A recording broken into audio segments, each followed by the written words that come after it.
The Habsburg Emperor Rudolph II was born on July 18, 1552. His father was Maximilian II, Holy Roman Emperor, King of Bohemia, Hungary, and Croatia, and his mother was Mary of Spain, daughter of Emperor Charles V. Rudolph had a solitary childhood, marked by a lack of maternal love, which had an impact on the formation of his character, making him reserved and somewhat taciturn, with episodes of depression. When he was just a child, his father decided to send him to the Spanish court so that he could be educated in Hispanic lands. It is said that at the age of 11, Rudolph II was introduced to the study of alchemy and the occult passions that he never abandoned. At the age of 24, Rudolph was crowned Holy Roman Emperor.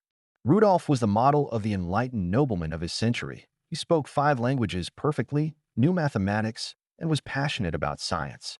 He had a well-developed artistic taste and collected paintings by Bruegel the Elder and Correggio.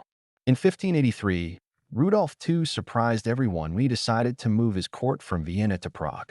Rudolph II gave free rein to another passion, that of collecting rarities, both documents and objects.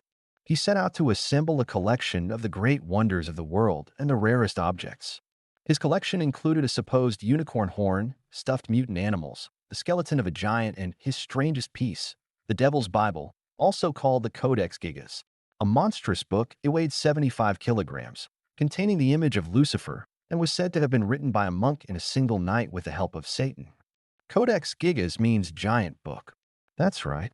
This ancient medieval manuscript on parchment, created in the early 13th century and probably written in Latin by a German monk, is of exaggerated dimensions.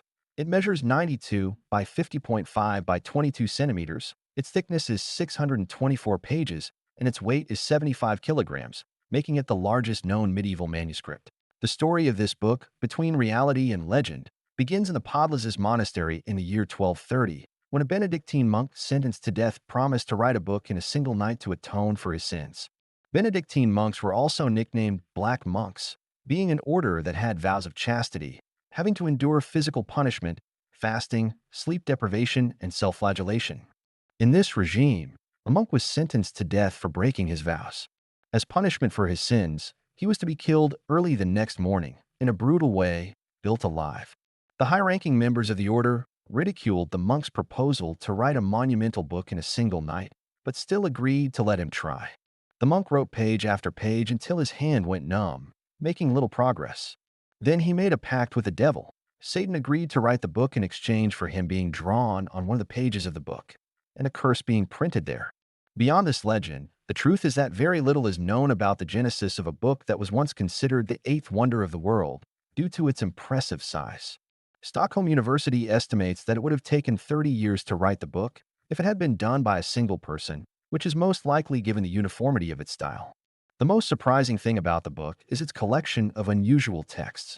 The Codex Gigas contains the Old and New Testaments, 2 works by Flavius Josephus, the etymologies by Isidore of Seville, the standard textbook for teaching medicine in the Middle Ages, known as the Ars Medicinalis, and others.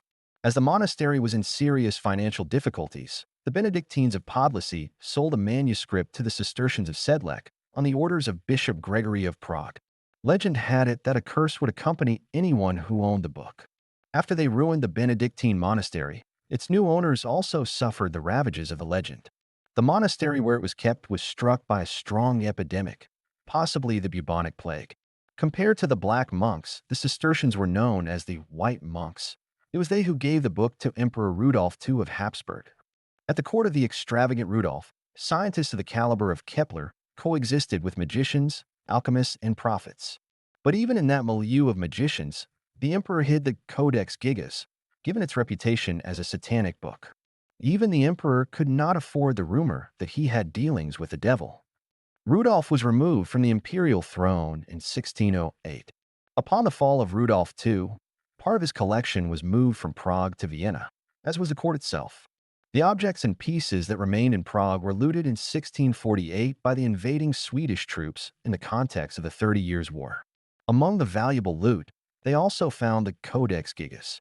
Swedish soldiers packed the book into a gigantic chest and on a 1,500-kilometer journey brought the book as a gift to their monarch in Stockholm, Queen Christina, who ordered that the Codex Gigas be placed in the library of her castle.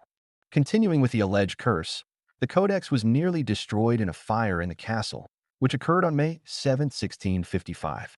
According to legend, a servant took the Codex Gigas and threw it out of a window onto the ground. The volume suffered severe damage.